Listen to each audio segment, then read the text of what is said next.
Hello, students. Welcome to the third part of the chapter, the weather and climate.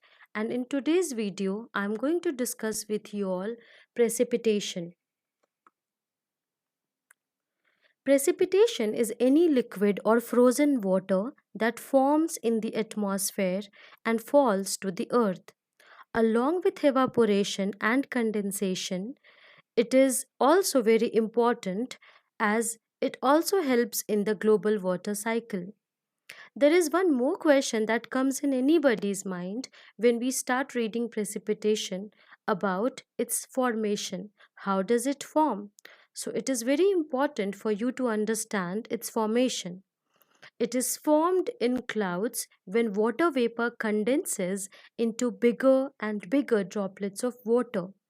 When drops are heavy enough, they fall to the earth. This is called rainfall.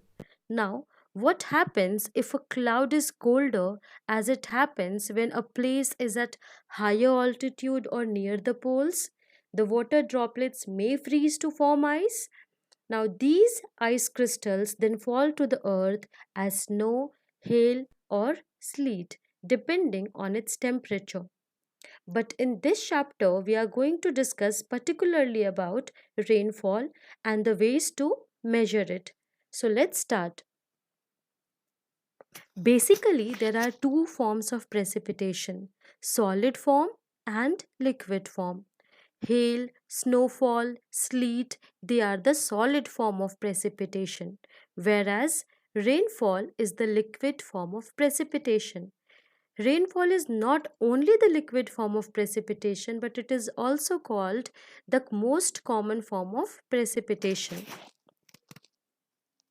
Now, for measuring rainfall, an instrument called rain gauge is used. As you can see at the figure, it has a metallic graduated cylinder with a broad base. Here, graduated cylinder means a cylinder marked or divided into inches, centimeter. It is placed in an open place and kept at a level place. Level place means a place with flat surface. It is measured in millibars, centimeters, inches, etc. Now, the data collected from the rain gauge is used to calculate the total daily rainfall, total annual rainfall, and the average rainfall. These data help the meteorologist to monitor global weather patterns, help the farmers dealing with drought or extreme weather conditions, or to prepare for the natural disaster.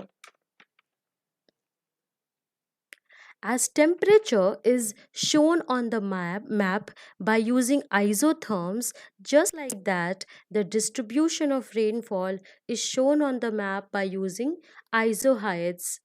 As shown on the screen, isoheights are the lines on the map that join points having the same amount of rainfall in a given period.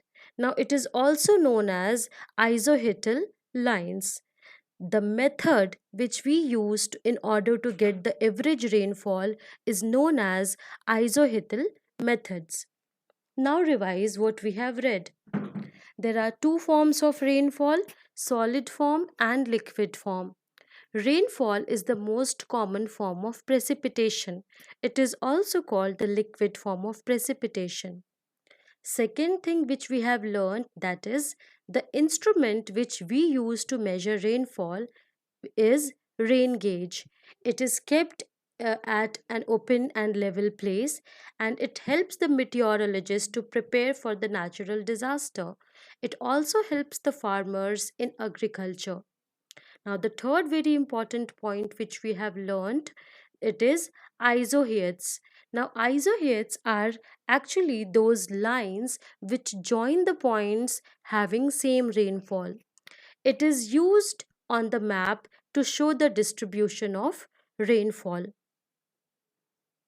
In the next video, I'll explain you all the another element of weather, that is humidity and atmospheric pressure. Till then, keep on reading. Having any difficulties in understanding any term, just post your question with the help of comment section. Hope you people liked this video. If you have liked this video, press the button like, and if it has been helpful to you, share among your friends. Do subscribe for the latest videos. Thank you for watching. Take care. Bye bye.